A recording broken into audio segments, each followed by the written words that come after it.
Hi everybody, I'm Bill Sanders and this is Watch Art Sci, the art and science of watch collection.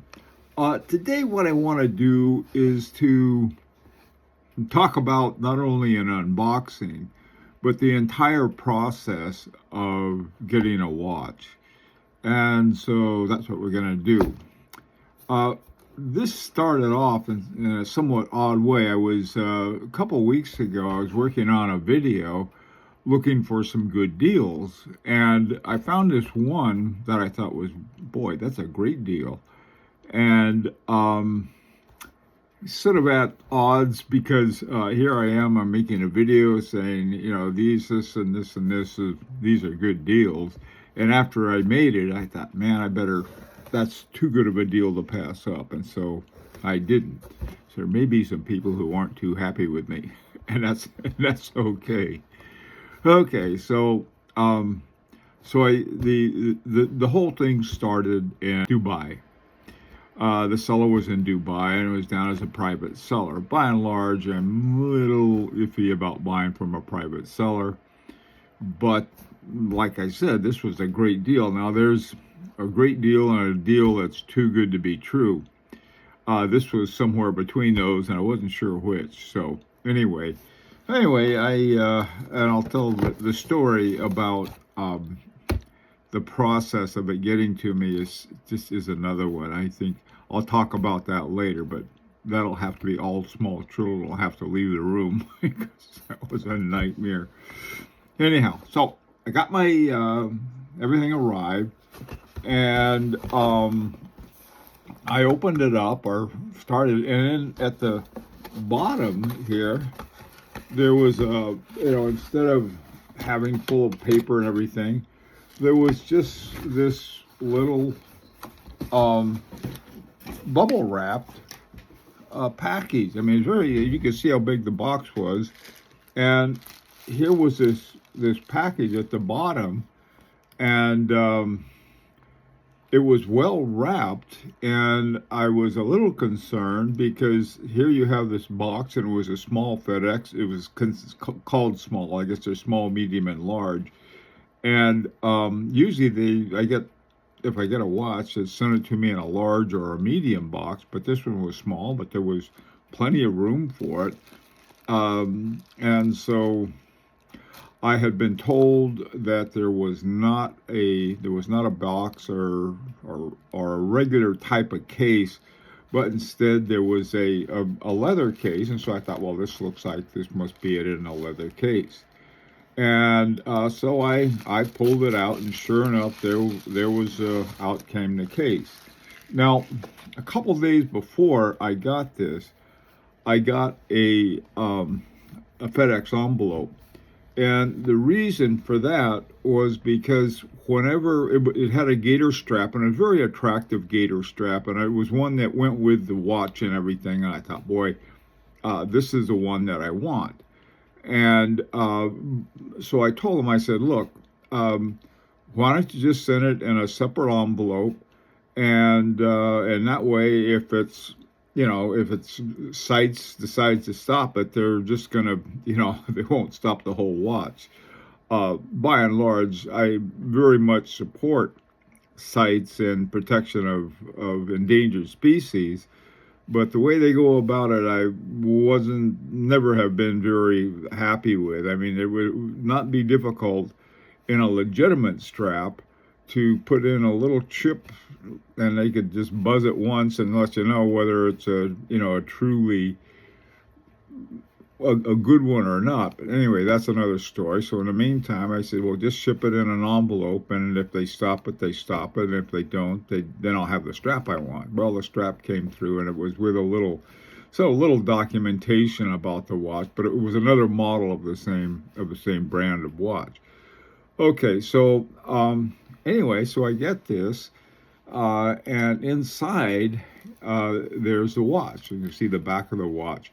Now, this case that it came in was in here. There's a little pocket, and there's a little guardrail. It's a really nice one. I mean, this is Maritz Grossman It was, this is a nice case and everything. So that was, in fact, I like it better in a box. I got a closet full of these big boxes that get in the way, and this could be used as a travel case. So it's really, like I said, pretty happy with this. So this was the first view I got of it, of the back of the watch, and this is what I was looking for. Now I mentioned the band.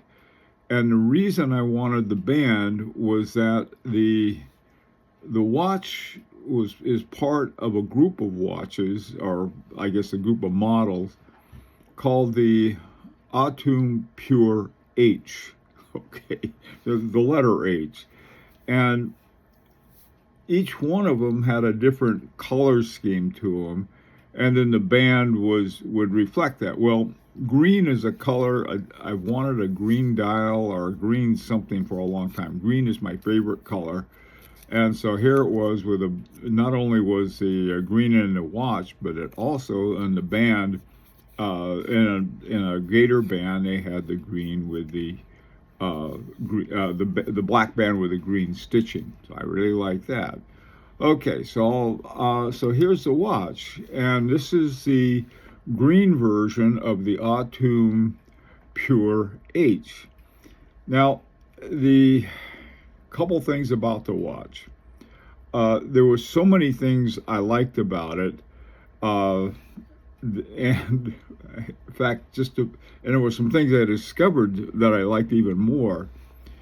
The thing I'm not really crazy about, I don't like skeletonized dials, or what look like skeletonized dials. And this one initially looked like this is, just another skeletonized dial, but it wasn't really. I should say, really an interesting one. They had all of the different hands that Moritz Grossmann makes in their different watches, and they made sort of a collage out of that. Now, if you have a collage of watch hands and you're looking at the time for a hand, that can make it really interesting. But other than that, I really liked it a lot. Now, the green I mentioned in different lights, it comes up that way. So I put on my I have what's it called, the systems loop, and an adapter for my camera. So I popped it in there and took some more pictures. And you can see the hands are this nice green. It's like an enamel or a ceramic. I'll talk about that in a bit. But this will give you an idea of the sort of the impact of the way it looked. Now on the back, there was a really very, very interesting treatment of the metal. It's something that's called German silver, and German silver is really sort of an alloy. It has no silver in it, and it's also called German nickel because it has that silvery look. But as you can see, it's also something with copper in it, and so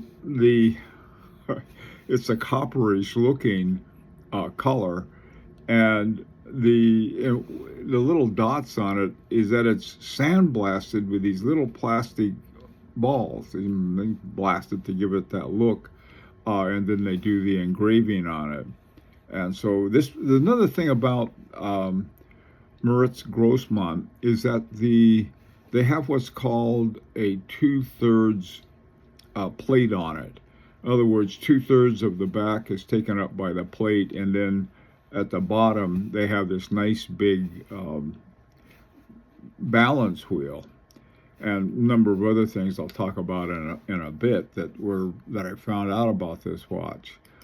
Now, the caliber of the watch is called the 201.1. There are two calibers, I guess, that are very similar, the 201.0 and the 201.1.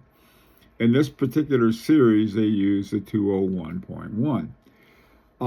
It's manually wound. Now, these are all of the things that I really like about a watch. I've said it more than once.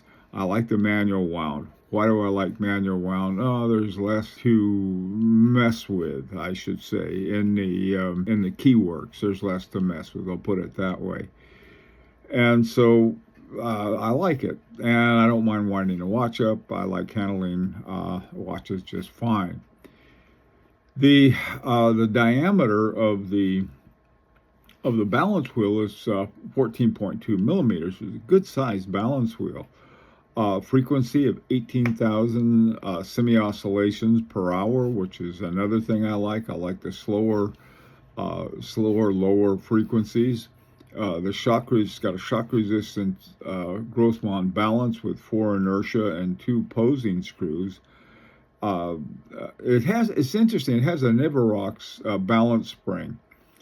I was surprised by the number of really good watches with a Niverox, because it's one that's made by a Swatch-owned company. And I don't know, they had a policy about not selling stuff outside of the Swatch family, but I guess they decided they were going to have silicone hairsprings, and off they went with that, and that's fine with me. This one, though, the Niverox balance is one that also the Strawman balance spring, that's H. Moser, was, I think, the same guy behind that, and also behind the what's that called, the one that Rolex uses, their balance spring. The same guy who is doing the Niverox was also doing the other one. So it's something, like I said, it's sort of a shock when I heard it. I think FP Journe also uses Niverox. Okay, it's got a 42-hour reserve, which isn't a great deal, but it'll last you 2 days, and then you wind it before you go to bed. It has a pilar movement with the 2/3 plate that I mentioned, and frame pilars in untreated German silver. German silver is that alloy of copper and nickel and some other things that I don't know why they call it German silver because of the silvery look to it. Okay, the Grossman micrometer screw on a cantilevered balance sock. Okay, at the very bottom down there, you can see the tip of what I've always called the balance pointer, and you move that to the left or the right to speed it up or slow it down. This is one on this homemade job that I did, and you can see the needle here, and it's just a regulator, really. But when you look at that thing, you can turn it to very, very fine tuning, and it's got some other things they explained that I didn't understand, to be honest with you. Okay, so the cantilever balance cock. Okay, that's sort of like a little step up they have on that. And the stud holder can be immobilized so that moving the index tail can adjust the rate of the oscillator. So you have two things. The beat, you can regulate the beat as well as the frequency. Okay. That's sort of altogether still another story. Now, looking at the front of it, this is called the Atum Pure H. Green is the color. They have orange and white and blue. I think those are the other colors. They may have another one too. And this was part of a series. Now, the problem with Moritz Grossman, for me, isn't anything to do with the watches themselves. They're just too expensive. They start around 29,000 and quickly go up to over 50,000. And if you take a look online, I think the lowest price one I found was around 11,000. This is pre-owned. This one, the one I found, was unworn. It wasn't new, but it wasn't no one else had ever owned it. And looking at it, once I got it, that's what it was. It was in beautiful shape. I mean, not a scratch on it or anything. So, um, you know, they have the hands they refer to as lancet shaped.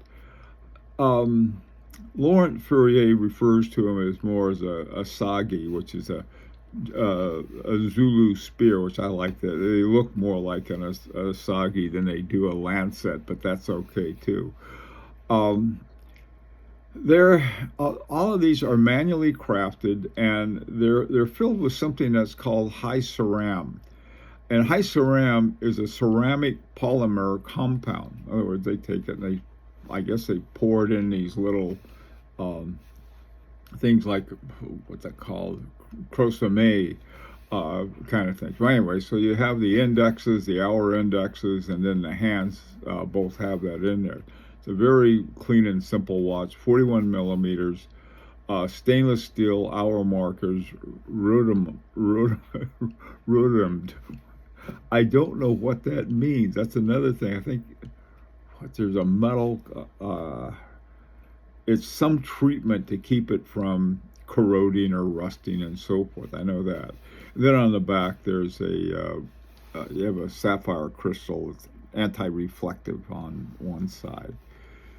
So I mean, this is it, and it's something. It was like a deal that turned out really well. Now, let me tell you about the story. All small children must leave the room right now because they're not going to want to hear this.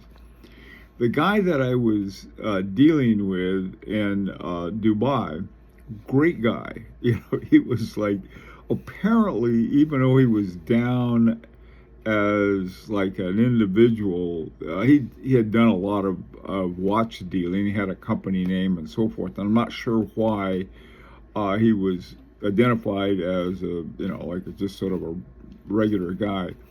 The reason that becomes important, he shipped it with FedEx, and I've done a lot of stuff with FedEx on international shipping, and it's always been an adventure. I'll put it that way. So, and we communicated through Chrono 24. They don't like you to contact each other outside of them because they want to make sure they get their cut of the deal.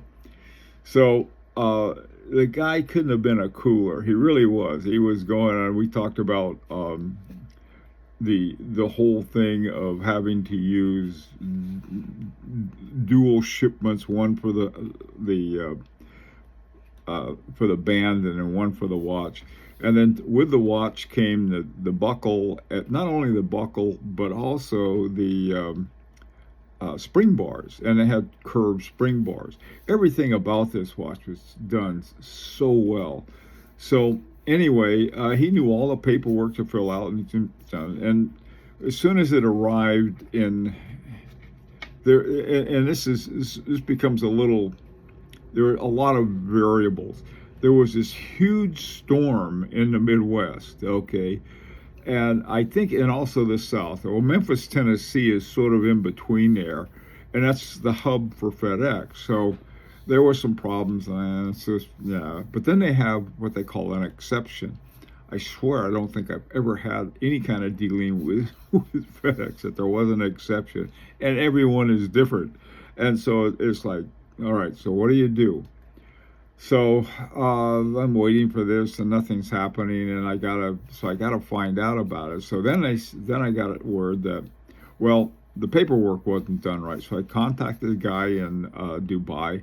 He sent me a copy of it. It was done perfectly. He said it was in the sleeve that came with it. So it was, I guess there was one little thing in there that wasn't checked or something like that. He fixed that and sent it to him right away. That was one good thing. If you're dealing with somebody's shipper, you're going to have problems with FedEx. You need to have someone that will respond immediately.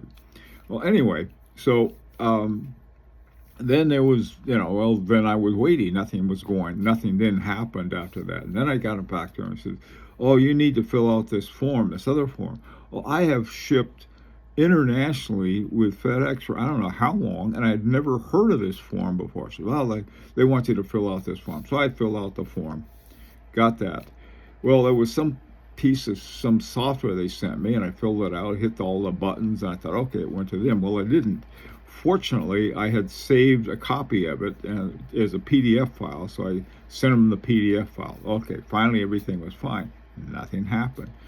So there was a number that you call for watches, a special number, and I knew that number, so I thought, well, I'll call them. Well, I ended up talking to this gal in Kuala Lumpur, all right, which is nowhere near Tennessee or Memphis. And she was really nice, super nice, Sophie. If you ever call, ask for Sophie in Kuala Lumpur. And then, so what she did, she finally got between my hearing, her accent. It took them a long time to get my email correct. So we finally got that done. This is just like going back and forth. And here you're just, biting my nails. Like, God, this is such a good deal. It's such a good whop. I hope nothing happens to it. So anyway, so she finally sends me the name of somebody and the email of somebody in Memphis at the watch place. And it was a name I recognized. So I sent her and asked what was going on. And finally, they shipped it.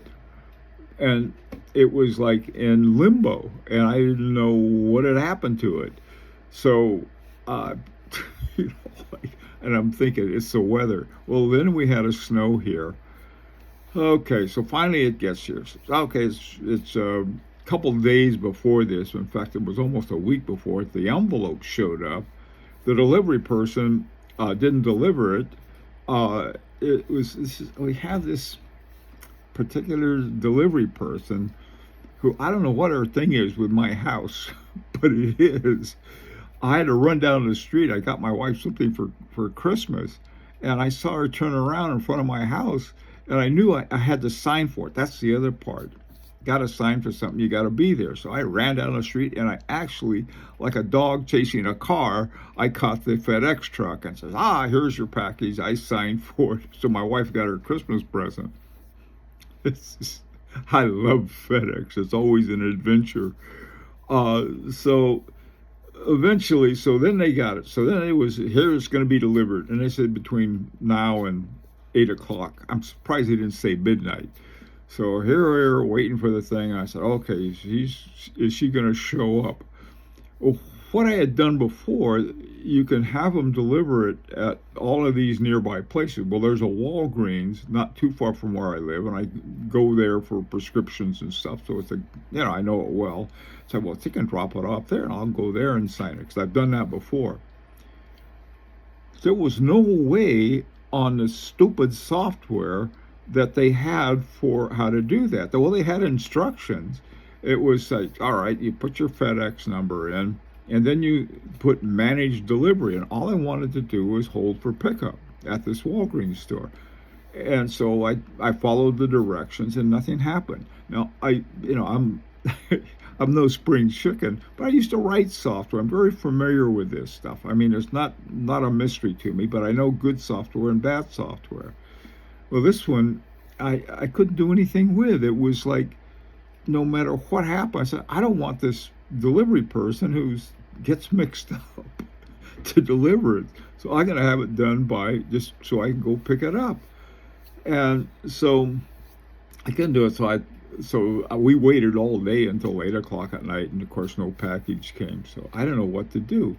Well, out by the airport, there's about, 10, 15 miles away. I thought, well, I'll go over there to where it actually comes in. And so I got up in the morning. They said they opened at 9. I ran down there, and all these people with the packages were at the FedEx because they had to ship stuff out. So I waited my turn, and they had one guy there, and he'd be there and help people, and then run to the back and back and forth. I don't know how long I waited. It seemed like forever. So I had taken a piece of paper and had it typed out on my computer, printed out on my laser printer, and said, this is the FedEx number, my name, my address, and with another note, this is where here's the Walgreens store, the address of the Walgreens store. This is could they please send it there, because I can't get it done. So what happened, the guy says, well, let me go look. And I was thinking, there's no way, it's because it'll already be in a truck. Here it is, 9 o'clock in the morning, and they get up really early. So anyway, so what happened was that sure enough, the guy comes back with all these boxes, and one of them was mine, and that's how I finally got it. But I got to tell you, man, the individual people at FedEx, I think, they're good, decent people. They are. But the system is, they try to do stuff with artificial intelligence, and it's more the former than the latter. They act as though, I don't know, and it's always something. There was a survey, and which delivery is the best, and there was three that they ranked: DHL, UPS, and FedEx comes in last. Poor FedEx, not the people working there. Something wrong with the structure, and they do need to fix it. All right. Anyway, so that's my story. Like to hear from you as always, and any horror stories you have about shipping, let me know. In the meantime, take care. It's an opportunity to subscribe if you like. And until next time, it's Bill Sanders for Watch Art Side, the Art and Science of Watch Collection. The kids can come back in now.